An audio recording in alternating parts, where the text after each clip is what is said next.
আচ্ছা, তাহলে তারপরে প্রশ্নটা কি বলছিলাম আমরা দেখলাম যে নিচের 4টি বিষয়ের মধ্যে কোনো 3টি অপর বিষয়টির অন্তর্গত, সেই বিষয়টি আমাদেরকে কী করতে হবে, খুঁজে বার করো এবং লিখতে বলেছে। তাহলে প্রথমটা কি বলছে, প্রথমটা বলছে দেখো দ্বীপভূমির নিমজ্জন, তারপরে বলেছে যে লবণাম্ব উদ্ভিদ ধ্বংস, তারপরে বলেছে যে সুন্দরবনের পরিবেশগত সমস্যা, তারপরে বলেছে যে খাদ্যের সংখ্যার ভারসাম্য ব্যাঘাত। দেখো এই প্রত্যেকটা জিনিসই কাকে ইন্ডিকেট করছে, প্রত্যেকটা জিনিসই কী করছে, সুন্দরবনের যে পরিবেশগত সমস্যা সেটাকে কিন্তু কী করছে, ইন্ডিকেট করছে। তাই এই সুন্দরবনের পরিবেশগত সমস্যাটাই হয়ে যাবে কি সঠিক উত্তর হয়ে যাবে। যারা করেছ নাম্বার পেয়ে যাবা। এবার 2.8 কোশ্চেনটা কী বলেছে দেখো ভালো করে, খুব ভালো কোশ্চেন, যে JMF এর মূল ভূমিকা কী আছে। JMF এর পুরো নামটা কী দেখো, জয়েন্ট ফরেস্ট ম্যানেজমেন্ট। তাহলে এর মূল ভূমিকা কী হবে, অরণ্য যে ধ্বংস হচ্ছে সেই অরণ্যকে ধ্বংসের হাত থেকে রক্ষা করায় তথা জীববৈচিত্র্যকে সংরক্ষণ করাই হচ্ছে কি এই JMF এর মূল ভূমিকা। যারা করে এসছো লিখে এসছো এটা, তারা নাম্বার এখানে পেয়ে যাবা, ঠিক আছে। এরপরে দেখো কী দিয়েছে, খুব ভালো ম্যাচিং দিয়েছে, ম্যাচিংটা আমরা করে নিয়ে চলো। ম্যাচিং দিয়েছে খুব সুন্দর ম্যাচিং, এর সঙ্গে বিয়ের আমাদেরকে ম্যাচ করাতে হবে, স্তম্ভ মিলন করাতে হবে, ঠিক আছে। তো এডিএইচের সঙ্গে কী হবে দেখো, এডিএইচের সঙ্গে এটা ইঙ্গটা হয়ে যাবে যে নেফ্রনের দূরবর্তী সংবর্ত নালিকা থেকে জলের পুনঃশোষণ দ্বারা মূত্রের পরিমাণ কী করছে, হ্রাস করে, এডিএইচ, ঠিক আছে। তো এটা হয়ে যাবে। তারপরে কী বলছে, অ্যামাইটোসিস কী হবে দেখো, বেমতন্তু গঠিত হয় না, ঠিক আছে। এটা কী হবে, বেমতন্তু গঠিত হয় না, এটা হবে অ্যামাইটোসিসে।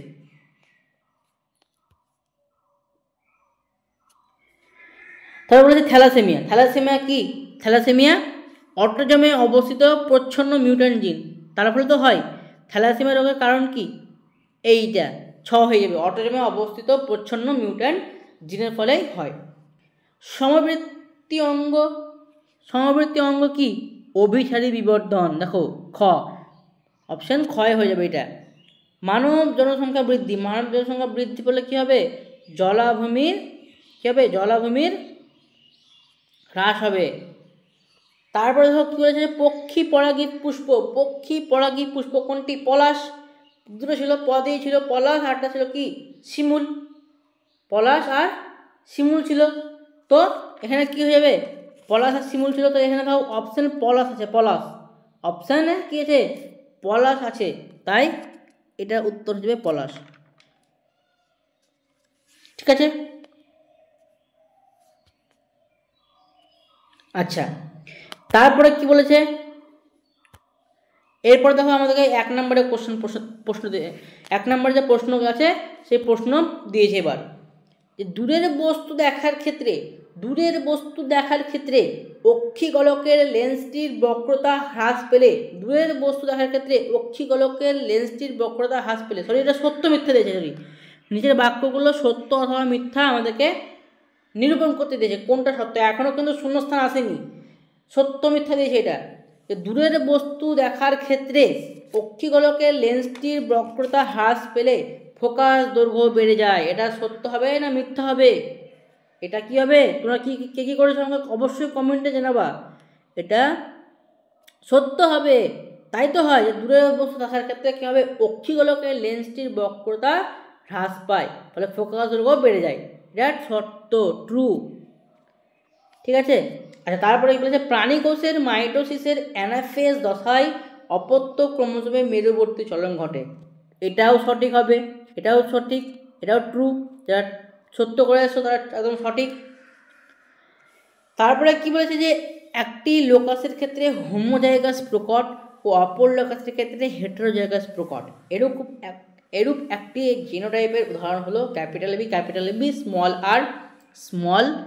r। দেখো প্রথম তো মানতে পারছি যে হ্যাঁ হোমোজাইগাস বলেছে মানে ক্যাপিটাল বি, ঠিক আছে, কিন্তু তারপরে কি বলেছিল, হেটেরোজাইগাস বলেছিল তারপরেরটা, তাহলে দেখো দুটোই স্মল আর করে দিয়েছে, যদি একটা ক্যাপিটাল আর থাকতো আরেকটা স্মল আর থাকতো তাহলে কিন্তু এটা সত্য হতো, কারণ হেটেরোজাইগাস যেহেতু বলেছে তা দুটোই কিন্তু স্মল হলে বা দুটোই ক্যাপিটাল হলে কিন্তু হবে না, একটা আলাদা হতেই হবে। তাই আমার এটা কী হয়ে যাবে, এই 3 নম্বরের সত্য মিথ্যাটা এটা ফলস হয়ে যাবে। যারা ফলস করেছো একদম সঠিক করেছো, ঠিক আছে, এটা কী হবে, এটা ফলস হবে।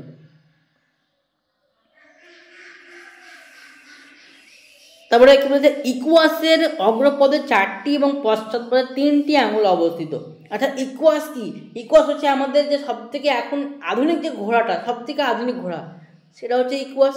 তো ইকুয়াসের ক্ষেত্রে কি হয়েছে, মিডিলের যে পদ ছিল সেটা, তার যে মিডিলের আঙুলটা ছিল সেটা খুঁড়ে পরিণত হয়েছে এবং বাকি আঙুলগুলির কি হয়েছে, অবলুপ্তি ঘটেছে। তাহলে এটাও আমাদের কি হবে, ফলস হবে। তারপরে কি বলেছে যে রেড পান্ডা সংরক্ষণের একটি প্রচেষ্টা হলো ক্যাপটিভ ব্রিডিং। তোমরা এটাকে কি করেছো বলো, ক্যাপটিভ ব্রিডিং, এটা কি রেড পান্ডা সংরক্ষণের একটি প্রচেষ্টা?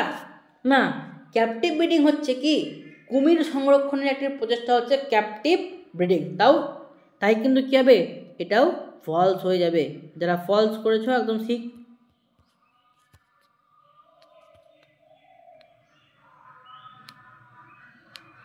ঠিক আছে, যারা ফলস করেছো তারা ঠিক করেছো। আচ্ছা তারপরে 20 নম্বরটা কি বলেছে, যে বিপাক ক্রিয়ায় সাহায্যকারী থাইরক্সিন ব্যতীত অপর হরমোনটি হচ্ছে কি ইনসুলিন।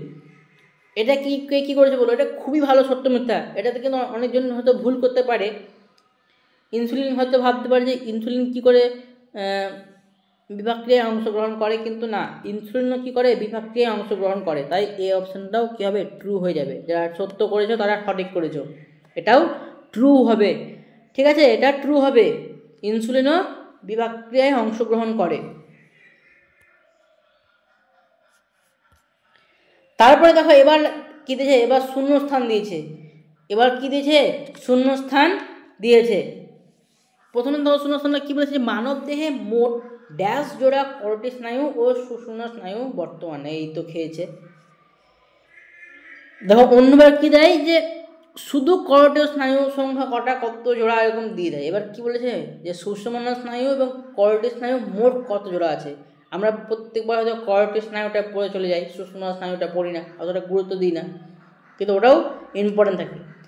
তো এখানে মোট করতে হবে, তাহলে করোটি স্নায়ু কটা, 12 জোড়া, সুষুম্ন স্নায়ু কটা, 31 জোড়া।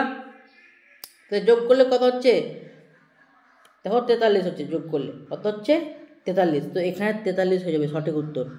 যারা 43 করেছ তারা ঠিক করেছো, এবং যারা তাড়াতাড়ি করে একদম 12 জোড়া করে চলে এসছো তারা কিন্তু ভুল করে ফেলেছো এটা। হ্যাঁ, যারা 43 করেছো একদম ঠিক করেছো। 12 জোড়া যারা করেছো 12 জোড়া, তাদের কিন্তু হবে না। কেউ যদি 12 + 31 করে আসতো তাহলে হয়তো মাস্টার যে মানে খাতা দেখবে, চেক করবে, সে হয়তো ভেবে দেখতো। কিন্তু যারা শুধু 12 জোড়া করে এসছো তারা কিন্তু নাম্বার পাবা না, ঠিক আছে, ওটা কিন্তু কী হবে, 43 জোড়া উত্তর হবে, কী হবে, 43 জোড়া। তারপরে কি বলেছে, যে ড্যাশ বিশেষ মেরুত্ব হওয়ায় ক্রোমোজোমের প্রান্তদ্বয়কে ক্ষয়ের হাত থেকে রক্ষা করে। এটা কী হবে, এটা আমরা সবাই জানি যে টেলোমিয়ার উত্তর হবে। এটার উত্তর কী হবে, টেলোমিয়ার। তারপর এটা কী হবে, কালো বর্ণ ও অমসৃণ লোমযুক্ত গিনিপিগের জিনোটাইপ হলো। এটা চার ধরনের হতে পারে, কেমন দেখো, capital B, capital B, capital R, capital R. কেউ যদি এটা করে তাও হবে, বা কেউ যদি capital B, capital B, capital R, small R করো তাও হবে, বা capital B, small B, capital R করো তাও হবে, বা কেউ capital B, small B, capital R, small R করো তাও কিন্তু হবে। চারটের মধ্যে যে কোনো একটা যারা করেছো তারা কিন্তু এখানে নাম্বার পাবা, ঠিক আছে, চারটের মধ্যে যে কোনো একটা যদি কেউ করেছো তাহলে কিন্তু নাম্বার পাবা। তারপরে কি বলেছে, কালো, সরি এটা হলো ব্যক্তিজনী ড্যাশকে পুনরাবৃত্তি করে, ব্যক্তিজনী ড্যাশকে পুনরাবৃত্তি করে। কি করে ব্যক্তিজনী কাকে পুনরাবৃত্তি করে, জাতিজনীকে, ব্যক্তিজনী জাতিজনীকে পুনরাবৃত্তি করে, ঠিক আছে, অন্টোজেনি রিপিটস কি ফাইলোজেনি, ক্লিয়ার। তারপরে দেখো কি বলেছে, যে প্রাণীর ড্যাশ শ্বাস প্রশ্বাসের মাধ্যমে মানুষের শ্বসনতন্ত্রে প্রবেশ করলে অ্যাজমা সৃষ্টি হয়। এখানে দেখো কেউ যদি মনে করো যে আমি প্রাণীর লোম দেখবো বা শরীরের কোনো পার্ট, তার যদি প্রাণীর মলও যদি আমাদের শরীরের মধ্যে প্রবেশ করে, তার ফলে কিন্তু অ্যাজমার সৃষ্টি হয়। কিন্তু প্রাণীর লোমটা এখানে বেশি ম্যান্ডেটরি। প্রাণীর লোমটা যারা লিখেছে তারা তো নাম্বার পাবেই, প্রাণীর মলটাও লেখা যেতে পারে, সমস্যা নেই। তারপরটা কী বলেছে যে চোরা শিকারের অর্থনৈতিক উদ্দেশ্য হলো প্রাণীর ড্যাশ। বিভিন্ন উত্তর হতে পারে। কেউ যদি মনে করো যে শিং লিখবো তাও হতে পারে, চামড়া লিখবো মনে করো তাও হতে পারে, হাড় লিখবো মনে করো তাও হতে পারে, দাঁত লিখবো মনে করো তাও হতে পারে, বা একসঙ্গে যদি মনে করো যে অঙ্গ প্রত্যঙ্গ লিখবো তাও এখানে হতে পারে। ঠিক আছে, তো এটা হয়ে গেল কমপ্লিট। এরপরে আমরা চলে যাই। এরপরে কী আছে আমাদের 2 নম্বরের প্রশ্ন নিয়ে আলোচনা হবে আমাদের। এবার 2 নম্বরের প্রশ্ন প্রথমেই বলেছে কি যে ইউট্রিফিকেশান ও বায়োম্যাগনিফিকেশানের মধ্যে নিম্নলিখিত দুটি বিষয়ে তুলনা করতে বলেছে। ইউট্রিফিকেশান এবং বায়োম্যাগনিফিকেশানের মধ্যে নিম্নলিখিত দুটি বিষয়ে তুলনা করবে। একটা কারণ, মানে এক কথায় পার্থক্য মতন লিখে দেবা। বিষয় লিখলা, একদিকে লিখলা ইউট্রিফিকেশান, একদিকে বায়োম্যাগনিফিকেশান। তো প্রথমে কারণটা লিখবো যে ইউট্রিফিকেশানের কারণটা কী এবং বায়োম্যাগনিফিকেশানের কারণ কী। তারপরে ফলাফল দিয়ে দিলে যে ইউট্রিফিকেশানের ফলে কী কী প্রভাব পড়ে বা বায়োম্যাগনিফিকেশানের ফলে কী কী প্রভাব পড়ে। যারা লিখেছ পার্থক্যের মতন করে তারা একদম নাম্বার এখানে পেয়ে যাবা, কোনো ডাউট নেই। ঠিক আছে,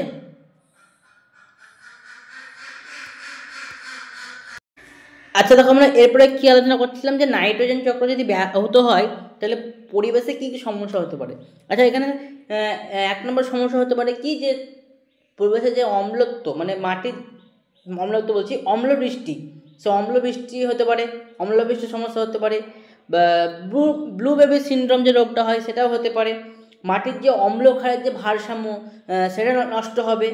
তারপরে মাটির যে উর্বরতা, সেই উর্বরতা হ্রাস পাবে। তাই এই সমস্যাগুলোকে একটু ভালোভাবে 2 নম্বরের মতন করে তোমরা যদি লিখে দাও তাহলে নাম্বার পেয়ে যাবে, কোনো সমস্যা নেই। ঠিক আছে, আচ্ছা তারপরে প্রশ্নটা কী দিয়েছে দেখো, ইন্দো-বার্মা হটস্পট ও সুন্দরলান হটস্পটের বিপন্ন জীববৈচিত্র্যের তালিকা প্রস্তুত করতে বলছে।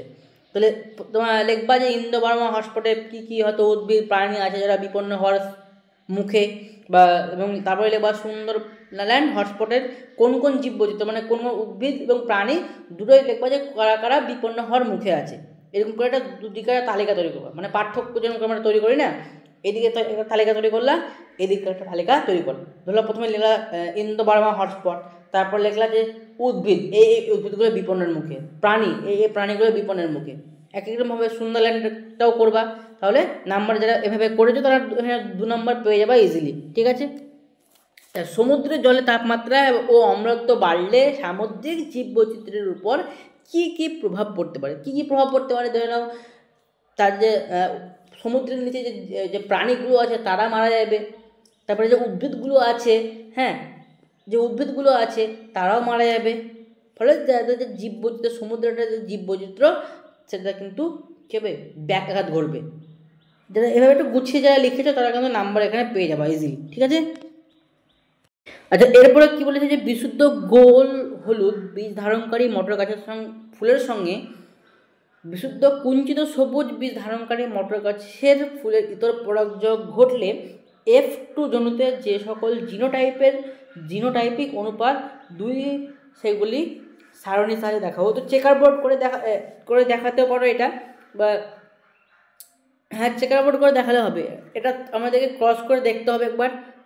তোমরা নিজেরা যেটা করেছো সেটা ভালোভাবে বলবা। আমি এটা এখন বোর্ড তো করতে পারছি না ফোনের মধ্যে, তো একবার ভালো করে আমি এটা বোর্ড ওয়ার্ক করে এই কোশ্চেনটা একবার তোমাদেরকে লিখিয়ে দেবো, মানে ভালো করে দেখিয়ে দেবো। ঠিক আছে, এটা এখন আমি রাখলাম সাইডে। তারপরে কি বলেছে যে একটি উঁচু কোটরযুক্ত গাছে যে সকল প্রাণী থাকতে পারে তাদের নিরিখে যে কোনো 2 প্রকার সম্ভাব্য জীবন সংগ্রামের উদাহরণ দাও। আচ্ছা উদাহরণ দিতে বলেছে উঁচু কোটর গাছ, মানে একটু উঁচু যে গাছগুলোতে যে সমস্ত প্রাণী থাকতে পারে, যেমন ধরে নাও বাজ, চিল এই জাতীয় পাখিগুলো থাকে, বা কাঠবিড়ালি থাকতে পারে। তাদের মধ্যে একটা হতে পারে যে আন্তঃপ্রজাতি যে সংগ্রাম, ঠিক আছে, বা অন্তঃপ্রজাতির সংগ্রাম, এই দুটো ধরনের সংগ্রাম কিন্তু হতে পারে। তো এই দুটোকে উল্লেখ করে তোমাদেরকে লিখতে হবে। ঠিক আছে, আচ্ছা এটা কমপ্লিট হলো তাহলে। তারপরে কি বলেছে যে উটের অতিরিক্ত জল ক্ষয় সহনের ক্ষমতার সঙ্গে আরবিসি এর আকৃতি সম্পর্ক প্রতিষ্ঠা করো। আচ্ছা, আরবিসির আকৃতির সম্পর্ক এখানে প্রতিষ্ঠা করতে বলেছে উটের এতে। আচ্ছা, উটের আরবিসির আকার কেমন হয়? ডিম্বাকার হয়, যার ফলে সেটা কী হয়, ব্লাড ভেসেলের মধ্যে দিয়ে ইজিলি যেতে পারে। এটাকে একটু গুছিয়ে তোমাদেরকে এখানে লিখতে হবে, ঠিক আছে? ঘোড়ার অতিব্যক্তির ইতিহাসে কিভাবে আঙুলের বৈশিষ্ট্য পরিবর্তিত হয়েছে ব্যাখ্যা করো। আচ্ছা, ঘোড়ার ক্ষেত্রে কী হয়েছে, তাদের যে মিডিলের যে আঙুলটা আছে সেটা ধীরে ধীরে খুঁড়ে পরিণত শুরু করেছিল এবং সাইডের আঙুলগুলো কেটে বিলুপ্তি ঘটেছিল। এটাকে তোমাদেরকে গুছিয়ে ভালোভাবে লিখতে হয়েছে। যারা লিখেছো তারা অবশ্যই নাম্বার পেয়ে যাবা। এটাকে প্রত্যেকটা ঘোড়ার ক্ষেত্রে, যেমন ইকুয়াসের ক্ষেত্রে যেটা হয়েছে, তার আগের যে প্রজাতির ঘোড়াগুলো ছিল তাদের ক্ষেত্রে ধীরে ধীরে ধীরে ধীরে কী হয়েছিল, সাইডের যে আঙুলগুলো ছিল সেগুলো কিন্তু বিলুপ্তি ঘটেছিল, ঠিক আছে? তারপরে দেখো কী বলেছে, তারপরে কী বলেছে, আচ্ছা, তারপরে করেছে কোষচক্রের জিয়ন ও জিটু দশায় সংশ্লেষিত বস্তুর একটি তালিকা সারণীর সাথে দেখো। দেখো আবার তালিকা করতে দিয়েছি কিন্তু, তো একদিকে জিয়ন লিখবা, এদিকে জিটু লিখবা। জিয়ন দশায় কী কী সম্পন্ন হয়, জিটু দশায় কী কী কাজ হয় কোষের মধ্যে, এবং জিয়ন দশায় যে ওই যে বিভিন্ন কোষীয় অঙ্গাণু তৈরি হয়, হ্যাঁ, বিভিন্ন আয়নের সংশ্লেষণ ঘটে। তারপরে এস দশায় যখন ডিএনএ সংশ্লেষ ঘটবে তার জন্য যাবতীয় সামগ্রী যেমন বিভিন্ন ধরনের প্রোটিন বা উৎসেচক সেগুলো সংগ্রহ করে নেয় জিয়ন দশায়। আর জিটু দশায় কী হয়, সমস্ত কোষীয় অঙ্গাণু কী হয়, ডুপ্লিকেশন ঘটে, মানে দ্বিগুণ হয়, তারা কোষের আকার বৃদ্ধি পায়, নিউক্লিয়াসের আকার বৃদ্ধি পায়, ক্ষতিগ্রস্ত ডিএনএ যে অণুগুলি আছে তাদের যে মেরামত হয়, ঠিক আছে? এইভাবে তোমরা তালিকা তৈরি যারা করেছো তারা কিন্তু নাম্বার পেয়ে যাবা। আচ্ছা, তারপরে বলেছে কি যে নিম্নলিখিত অযৌন জনন পদ্ধতি দুটি ব্যাখ্যা করো। একটা কোরুকোদ্গম আর একটা পুনরুৎপাদন। এখানে যদি ডাইরেক্ট তোমরা যদি কেউ উদাহরণ দিয়ে দাও তাহলে নাম্বার পাবা, তাহলে কিন্তু নিজেকে একটু সবার থেকে আলাদা হতো, তাই না? তো তোমরা প্রথমে কি যারা লিখেছো যে কোরুকোদ্গম কি, মানে ছোট্ট করে একটু, মানে খুব বেশি ভাঁটালে হবে না, আবার একটু একটা ছোট্ট কথা যারা লিখেছো যে কোরুকোদ্গম জিনিসটা কি, তারপরে উদাহরণ যারা দিয়েছো, তারপরে যারা উদাহরণটা দিয়েছো তারা কিন্তু ভালো কাজ করেছো, ঠিক আছে? এবার তারপরে আবার দেখো পুনরুৎপাদন দিয়েছে, তো পুনরুৎপাদন সম্বন্ধে যারা একটু লিখতে হবে, তারপরে উদাহরণ দিতে হবে পুনরুৎপাদন, ঠিক আছে? আচ্ছা, নেক্সট, ক্রোমোজোমের ইউক্রোমাটিনের তুলনায় হেটেরোক্রোমাটিনের পরিমাণ বেড়ে গেলে কি কি পরিবর্তন ঘটতে পারে? আচ্ছা, ইউক্রোমাটিনে কী থাকে, সক্রিয় জিন থাকে, হেটেরোক্রোমাটিনে কী থাকে, নিষ্ক্রিয় জিন থাকে। তাহলে আমাদের শরীরে কী ছিল, ইউক্রোমাটিনের পরিমাণটা বেশি ছিল, কিন্তু হেটেরোক্রোমাটিন যদি বেড়ে যায় তাহলে কী হবে, তাহলে সক্রিয় জিনগুলো যেগুলো ছিল সেগুলো তো প্রকাশ পাবে না। হেটেরোক্রোমাটিনের বেশিরভাগ কী আছে, নিষ্ক্রিয় জিন আছে। তারপরে আমাদের যে পরিব্যক্তি বা আমাদের যে বৈশিষ্ট্যের আত্মপ্রকাশ, হ্যাঁ, তারপরে একটা অন্য পরিবেশে গিয়ে অভিযোজন যে ক্ষমতা সেগুলো কিন্তু আর আমাদের হবে না। তো এই সমস্ত কারণগুলি এখানে কী করতে হবে, উল্লেখ করতে হবে এই প্রশ্নটাতে, ঠিক আছে? তারপরে কী বলেছে 12 নম্বর প্রশ্নে, খুবই সহজ কোশ্চেন ছিল কিন্তু, কোশ্চেন খুবই ইজি, একদম পুরো 90 কোশ্চেন। তারপরে কী বলেছে, বংশগতি সম্পর্কিত নিজের শব্দ দুটি ব্যাখ্যা করো। আচ্ছা, জিনোটাইপ দিয়েছে, তারপরে দিয়েছে সংকরায়ন। জিনোটাইপ এবং সংকরায়ন দুটোকেই ব্যাখ্যা করতে হবে। যারা সংজ্ঞা দিয়েছো তারা কিন্তু নাম্বার পেয়ে যাবা। ব্যাখ্যা বলতে এখানে শুধু সংজ্ঞাটাই লিখে দিতে হবে, জিনোটাইপ কাকে বলে এবং সংকরায়ন কাকে বলে। তবে কী বলেছে যে যদি একজন আবদ্ধ স্বাভাবিক মহিলা কোনো স্বাভাবিক পুরুষকে বিবাহ করেন এবং তাদের দুটি পুত্র সন্তান হয়, তাহলে ওই পুত্রদের দেহে হিমোফিলিয়ার সম্ভাবনা কত একটি ক্রসের মাধ্যমে দেখা হচ্ছে। এখানে বলেছে আপাত স্বাভাবিক মহিলা, তাহলে এখানে আপাত স্বাভাবিক বলেছে মানে একেই বাহক ধরে নিতে হবে, যে মহিলা আছে এই মহিলাকে আমাদের কী করতে হবে, বাহক ধরে ক্রসটা করতে হবে। এবং পিতা এখানে স্বাভাবিকই থাকবে, পিতার স্বাভাবিক আছে, ঠিক আছে, তাহলে মহিলাকে কী করতে হবে, মহিলাকে এখানে বাহক ধরে আমাদেরকে এখানে ক্রসটা করতে হবে। তাহলে আমরা ওটা কী বললাম, যে আমাদেরকে ওই মহিলাকে বাহক ধরে এই ক্রসটা করতে হবে, তাহলেই ফলাফলটা আমরা পেয়ে যাবো এখানে, ঠিক আছে? তারপরে বলেছে কি যে উদ্ভিদের দেহের বৃদ্ধিতে অক্সিন হরমোনের দুইটি ভূমিকা উল্লেখ করো। আচ্ছা, এখানে দুটি কাজ তোমরা অক্সিন যদি লিখে দাও, একটা অগ্রস্ত প্রকটতার ব্যাপারটা লিখতে হবে, আর একটা লিখবা ট্রপিক চলনের ব্যাপারটা, কারণ এই দুটো হচ্ছে মেন কাজ অক্সিজেন, তো এই দুটোকেই এখানে লিখতে হবে, ঠিক আছে? তাহলে না বাকি কাজগুলো লিখলে হবে, কিন্তু ওই দুটো যেহেতু মূল কাজ, তো ওই দুটোকে বেশি প্রায়োরিটি দেওয়া উচিত 2 নম্বরের ক্ষেত্রে। তারপরে ধরো কী বলেছে যে কোনো একজন ব্যক্তি রাস্তায় চলাচল করার সময় কিভাবে উপযোজন প্রক্রিয়া সম্পন্ন করে। আচ্ছা, একটা ব্যক্তি রাস্তায় যাচ্ছে, তাহলে সে দূরের বস্তুকে কীভাবে দেখবে এবং কাছের বস্তুকে কীভাবে দেখবে, মানে এই দূর কাজ এই দুটো ব্যাপারটাকে এখানে লিখতে হবে, বেশিরভাগ করে দূরের ব্যাপারটা তো লিখতেই হবে, ঠিক আছে। তো এটা উপযোজনের ব্যাপারটা তোমরা লিখে দিবা, যারা লিখেছ তারা ভালো করেছো, নাম্বার পেয়ে যাবা। তারপরে বলেছে কি যে একজন ব্যক্তির 24 ঘন্টার প্রাত্যহিক জীবন হাইপোথ্যালামাস ও সুষুম্না শীর্ষকের একটি করে ভূমিকা লেখো। মানে কত দেখো কোশ্চেনটা, এখানে যদি সিম্পল হাইপোথ্যালামাসের কাজ কি এবং সুষুম্না শীর্ষকের কাজ কি তাও বলতে পারতো, কিন্তু প্রশ্নটাকে ভাটিয়েছে বেশি পাকামো করে, যে একজন ব্যক্তির 24 ঘন্টার প্রাত্যহিক জীবনে হাইপোথ্যালামাস এবং সুষুম্না শীর্ষকের একটি ভূমিকা লিখতে বলেছে। তো ভাবার কিছুই নয়, যারা হাইপোথ্যালামাসের কাজ লিখে এসছো এবং সুষুম্না শীর্ষকের কাজ লিখে এসছো নাম্বার এখানে পেয়ে যাবা, ডোন্ট ওয়ারি, কোনো ব্যাপার নেই। তারপরে প্রশ্নটা খুবই এবারের জন্য খুবই ইম্পর্টেন্ট ছিল, স্নায়ুকোষ, স্নায়ুতন্ত্র এবং স্নায়ুর মধ্যে আত্মসম্পর্ক প্রতিষ্ঠা করতে বলেছে। এই কোশ্চেনটা এবারের জন্য খুবই ইম্পর্টেন্ট ছিল, ঠিক আছে। যারা পেরেছো তারা 2 নম্বর পেয়ে যাবা। এরপরে দেখো আমরা চলে এসেছি কোথায়, 5 নম্বরের প্রশ্নতে। এবার আমরা চলে এসেছি কোথায়, 5 নম্বরের প্রশ্নতে।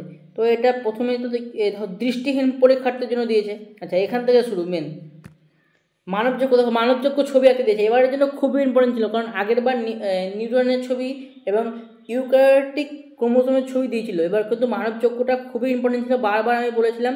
তো এবার কিন্তু এটা দিয়ে দিয়েছে মানবযোগ্য ছবিটা, ঠিক আছে, মানবযোগ্য ছবি দিয়ে দিয়েছে। তার সঙ্গে কী দিয়েছে অথবা দিয়েছে প্রাণী কোষের কোষ বিভাজনের অ্যানাফেজ দশায় নিম্নলিখিত বৈশিষ্ট্যগুলি বর্ণনা করতে বলেছে। সেন্ট্রোমিয়ারের দেখো বিভাজন, অপত্য ক্রোমোজোমের সৃষ্টি, অপত্য ক্রোমোজোমের মেরু অভিমুখে গমন, বেমতন্তুর প্রকারভেদ, স্টেম বডি গঠন, এগুলো যা লিখে এসছো খুব ভালো একদম। প্রাণী কোষের কোষ বিভাজনের ক্ষেত্রে কিন্তু এটা উদ্ভিদ কোষে নয়, কারণ উদ্ভিদ কোষে তো স্টেম বডি গঠনই হয় না। তারপরে কী বলেছে যে ডারউইনের প্রাকৃতিক নির্বাচনের মাধ্যমে নতুন প্রজাতির উৎপত্তি তত্ত্বে উল্লেখিত পর্যবেক্ষণ থেকে প্রাপ্ত 3টি সিদ্ধান্ত সারণীর উল্লেখ, আবার সারণী দিয়েছে। তাহলে ডারউইনের ব্যাপারটা বললাম কি, বংশবৃদ্ধি প্রচুর হবে, মানে প্রচুর প্রজাতি থাকবে, কিন্তু সেভাবে খাদ্য বা বাসস্থান থাকবে না, যার ফলে একই প্রজাতির জীবের মধ্যে কী হবে, লড়াই হবে, বা ভিন্ন প্রজাতির জীবের মধ্যেও লড়াই হবে, প্রাকৃতিক নির্বাচন হবে। এগুলোকে একটু ভালোভাবে ব্যাখ্যা করে করতে হবে 3 নম্বরের মতো, ঠিক আছে। আচ্ছা, তারপরে দেখো ডারউইনের সম্পর্কে আলোচনা হলো। এরপরে দেখতে হবে শিম্পাঞ্জির খাদ্য সংগ্রহ সংক্রান্ত সমস্যা সমাধান দক্ষতা ব্যাখ্যা করো। তাহলে কী করে খাদ্য সংগ্রহ করে, দেখো যেমন নেহাই হিসেবে শিম্পাঞ্জি কী করে, নেহাই হিসেবে পাথর ইউজ করে। তারপরে ওই যে গাছের যে কাণ্ডে যে ছাল, সেই ছালটাকে তারা কী করে ফিশিং রড হিসেবে ইউজ করে, তার দ্বারা ওই পোকা শিকার করে। বা ভেষজ উদ্ভিদের ব্যাপারটাও তোমরা এখানে লিখতে পারো, ঠিক আছে। তাহলে এটাও কমপ্লিট, খুবই ইজি কোশ্চেন ছিল, ঠিক আছে, খুবই ইজি কোশ্চেন ছিল। দেখো ওর সঙ্গে অথবা দিয়ে কী দিয়েছে, অভিব্যক্তির মুখ্য ঘটনা বলি একটি সারণীর সাহায্যে দেখাও পায়রার উড্ডয়নে বায়ু থলির ভূমিকা। এই কোশ্চেনটাও খুব ভালো কোশ্চেন ছিল, যারা লিখেছো তো ভালো করেছো, বা প্রথমটাও যারা লিখেছো ভালো, দুটোই সহজ কোশ্চেন ছিল। তারপরে দেখো কী বলেছে, তারপরে প্রশ্ন কী বলেছে, জিন, ডিএনএ এবং ক্রোমোজোমের আত্মসম্পর্ক প্রতিষ্ঠা করো। এটাও খুবই ইজি কোশ্চেন ছিল, জীবনের প্রভাব আমাদের চ্যাপ্টার। এবারের জন্য খুবই ইম্পর্টেন্ট ছিল, কারণ এটা গত বছর দেয়নি মনে হয়, এবারের জন্য খুবই ইম্পর্টেন্ট ছিল। তারপর বলেছে যে অঙ্গজ বংশবিস্তারের সুবিধাগুলি কী কী, সুবিধাগুলি যারা লিখেছে ভালো করেছে, যারা এতে টাইম বাঁচে, হ্যাঁ, তোমার কম ব্যয় সাপেক্ষ ইত্যাদিগুলো এখানে উল্লেখ করলেও কিন্তু হয়ে যাবে, ঠিক আছে। আচ্ছা, বা আরও লিখতে পারো এখানে যে কি, এখানে অঙ্গ বংশবিস্তারের ক্ষেত্রে যে এখানে একটা অপত্যের ক্ষেত্রে হয়ে যায়, দুটো অপত্যের কোনো দরকার নেই, কম জায়গা দরকার পড়ে, সিম্পল প্রসেস, কম ব্যয় সাপেক্ষ ইত্যাদি সমস্ত বৈশিষ্ট্যগুলোকে এখানে লিখলে কিন্তু এখানে 3 নম্বর পেয়ে যাবে, ঠিক আছে। তারপরে দেখো ওর সঙ্গে কী দিয়েছে যে মাইক্রোপ্রোপাগেশন কীভাবে সম্পন্ন করা হয়, তবে প্রাণী কোষের মাইটোসিস বিভাজনের টেলোফেজ হয়, কী কী ঘটনা হয়, খুবই ইজি কোশ্চেন দিয়েছে, এটাও নিশ্চয়ই তোমরা পেরেছো প্রত্যেকেই। তারপরে দেখো দিয়েছে কি, তারপরে কি দিয়েছে দেখো এরপরে প্রশ্নটা কী দিয়েছে যে জীব বৈচিত্র্য সংরক্ষণে ক্রায়ো সংরক্ষণের ভূমিকা। ক্রায়ো সংরক্ষণটা কি, ক্রায়ো সংরক্ষণ হচ্ছে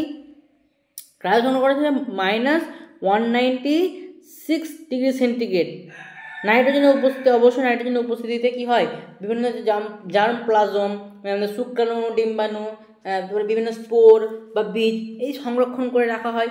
তো এটাকে ভূমিকা হিসেবে আমাদেরকে এখানে লিখতে হবে। তারপর দেখা বলেছে পিবিআর থেকে সংরক্ষণ সংক্রান্ত কী কী তথ্য পাওয়া যায়। পিবিআর মানে কি পিপল বায়োডাইভার্সিটি রেজিস্টার, তো মানে সেখানকার যে লোকাল যে আমাদের যে লোকাল যে সমস্ত লোকগুলো থাকে তারা বলতে পারবে যে কোনটা অর্থনৈতিক ফসল, কোনটা হয়তো দাম বেশি, তাদের এই সমস্ত রকমের তথ্য থাকে। তো এটাও খুব ইম্পর্টেন্ট কোশ্চেন ছিল, খুব ভালো কোশ্চেন ছিল এটা, ঠিক আছে, খুব ভালো কোশ্চেন ছিল, যারা করেছো খুব ভালো। তারপরে দেখো ওখানে কী দিয়েছে যে চোরা শিকারির ফলে কোন কোন প্রাণী বিপন্ন হয় তালিকা তৈরি করো। গন্ডার হতে পারে এখানে, বা রয়্যাল বেঙ্গল টাইগার এটাও হতে পারে।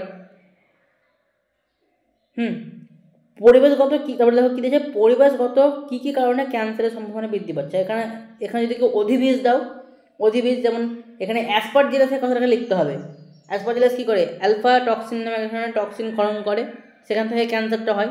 এখানে অধিবীজের কথাটা প্রথমে লিখবা, তারপরে লিখতে হতো কি যে ইউভি রের ফলেও কিন্তু ক্যান্সার হয়। আচ্ছা, এরপরে কী দিয়েছে যে মটর গাছের বীজ সংক্রান্ত দুটি ও ফুল সংক্রান্ত একটি বৈশিষ্ট্যের প্রকট এবং প্রচ্ছন্ন গুণগুলো উল্লেখ করো। মটর গাছের বীজ সংক্রান্ত দুটি যদি এখানে বলো তাহলে কী কী লিখবা, একটা হয়তো আকৃতি দিয়ে দিলা, যে বীজের আকৃতি কীরকম, গোল না কুঞ্চিত, আর একটা দিলা বীজের আকার হলুদ না সবুজ।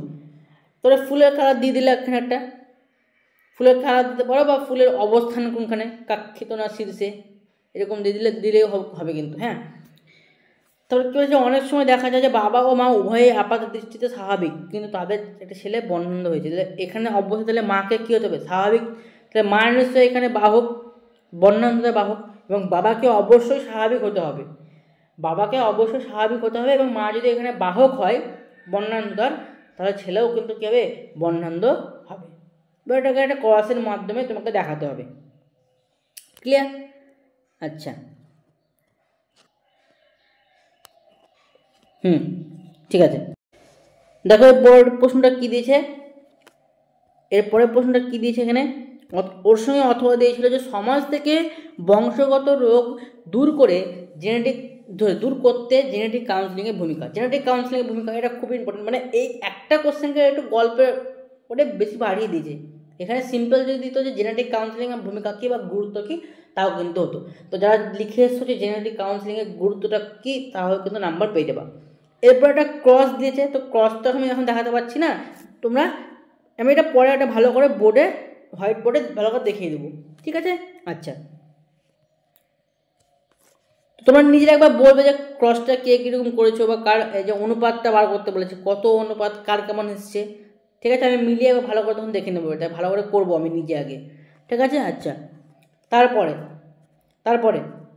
এরপরে দেখো কী দিয়েছে যে একজন ডাক্তার সারাদিনে তার রোগীদের মধ্যে পরিবেশ দূষণজনিত কোন কোন রোগ লক্ষ্য করে তার একটা তালিকা তৈরি করো। আচ্ছা, এইটাকে দেখো প্রশ্নটা কেমন দিতে পারতো যে পরিবেশ দূষণের ফলে কী কী রোগ হতে পারে সেরকম একটা তালিকা দাও, না দিয়ে তাদেরকে কী বলছে ডাক্তারের সঙ্গে তুলনা করে এটা দিয়ে দিয়েছে।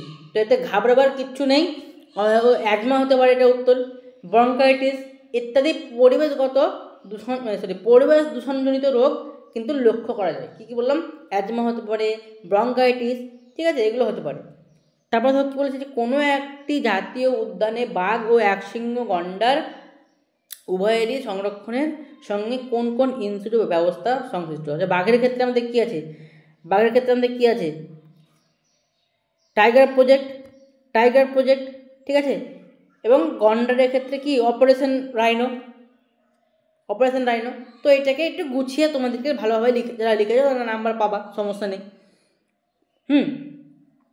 জীববৈচিত্র্যের সংখ্যা হ্রাসের সঙ্গে অতি ব্যবহারের সম্পর্ক দুটি উদাহরণের সাহায্যে ব্যাখ্যা করবো। আচ্ছা, আমরা জীববৈচিত্র্যের সংখ্যা হ্রাসে আমরা কী করছি দেখো, সর্পগন্ধা, তারপরে আরও যে সমস্ত ভেষজ উদ্ভিদ আছে সেগুলোকে বেশি করে ইউজ করছি, বা প্রাণীর ক্ষেত্রে কস্তুরী মৃগ ইউজ করছি, যার ফলে যে আমাদের হরিণ থাকে তারাও হারিয়ে যাচ্ছে, বাঘের চামড়া ইউজ করছে, হ্যাঁ, তারপরে গন্ডারের যে দাঁত থাকে, যেটা সামনের দাঁত থাকে যেটা, সে জায়গায় ইউজ করছে, হাতির দাঁত ইউজ করছে। তো এরপরে জীববৈচিত্র্যের হ্রাস হচ্ছে। তারপরে দেখো কী বলেছে, ক্রমবর্ধমান জনসংখ্যার ফলে যে সমস্যার সৃষ্টি হয় তাটি মানুষ মানচিত্রে সাজিয়ে দেখা হয়। কী কী সমস্যা হতে পারে, যে বাসস্থানের হয়তো কম পড়তে পারে, জলাভূমি বুঝে যাবে, খাদ্যের অভাব, দূষণ, পরিবেশ দূষণের সৃষ্টি, এগুলোকে মানুষ মানচিত্রের আকারে তোমাকে প্রকাশ করতে হবে। যারা করেছো তারা নাম্বার পেয়ে যাবা। হ্যাঁ, এরপরে নিশ্চয়ই আশা করি আর কোশ্চেন নেই, এটা হচ্ছে বহিরাগতদের জন্য। তো এই ছিল তোমাদের মাধ্যমিকের পুরো 2025-এর যে কোশ্চেন, সেটা সলভ হলো আমাদের কমপ্লিট। ঠিক আছে, যারা কে কেমন পরীক্ষা দিয়েছো তা আমি জানি না, কিন্তু পরীক্ষা কে কেমন দিয়েছে তাদের ভেবে কোনো লাভ নেই, কোনো চাপ নেওয়ার কিচ্ছু নেই। যে যেমন দিয়েছো খুব ভালো। আজ আজকেই তোমাদের হচ্ছে ফিজিক্যাল সায়েন্সের পরীক্ষা। তো যারা কাল থেকে যারা পড়তে শুরু করেছো, আমাদের ভালো করে ফিজিক্যাল সায়েন্সের জন্য ভাবা বেশি করে, যে ফিজিক্যাল সায়েন্স পরীক্ষা কেমন দেবো। ঠিক আছে, লাইফ সায়েন্স যা হয়েছে হয়েছে, পাস্ট যা হয়েছে হয়েছে, তোমাদের যে ফিউচার, সেই ফিউচারটাকে বেশি করে ফোকাস দাও।